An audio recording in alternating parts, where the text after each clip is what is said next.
nagako kan yeroo hundumaa manannako abdii ko atanaaf burqituun jireenya ko hundee nagako kan yeroo hundumaa manannako abdii ko atanaaf burqituun jireenya ko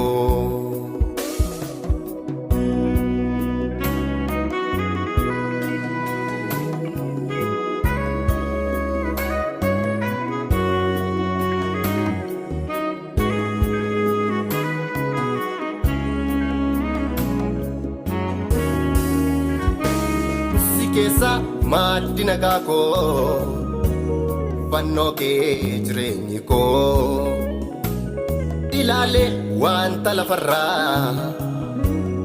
narrarraafamu garaan ko yoo guute jiruun lafoonaa irratus naannan booji'u harka koo sitti kenneera nama keetti guyyaan inni'u si keessa maddi nagako fannoo kee jireenyi ko ilaale wanta lafarraa narrarraafamu garaan ko yoo guute jiruun lafoonaa irratus naannan booji'u harka koo sitti kenneera nama keetti guyyaan inni'u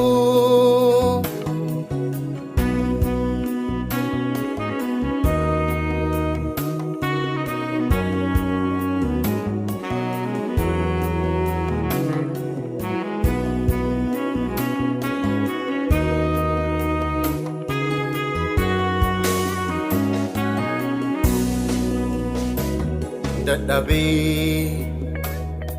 abdii kutannaani foon koo cubbuun butunnaani dadhabee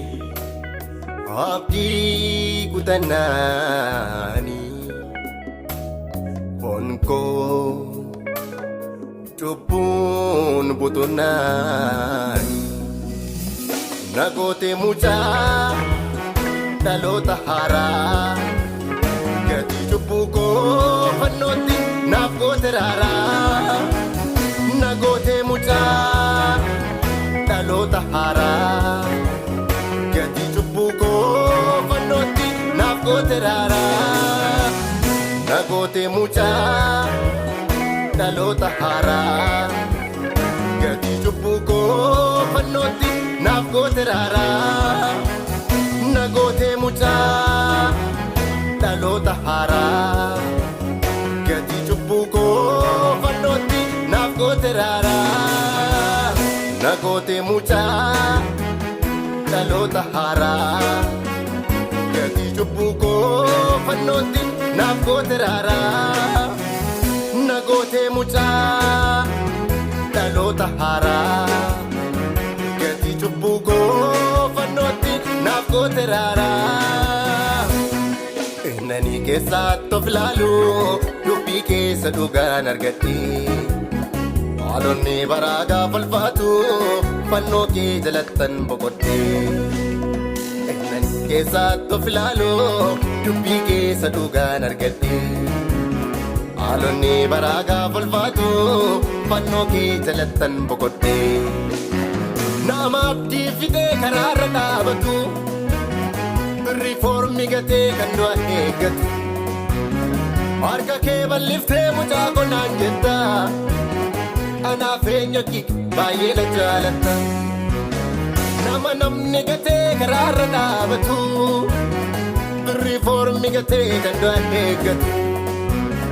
harka kee balliftee mucaa qonnaan jetta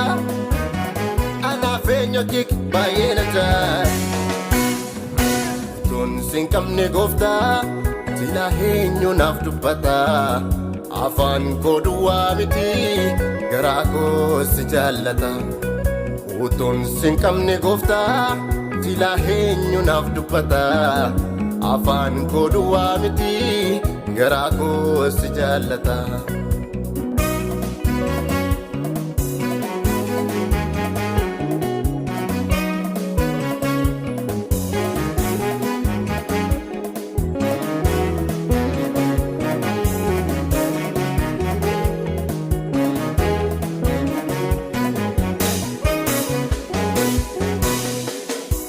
Hija kooti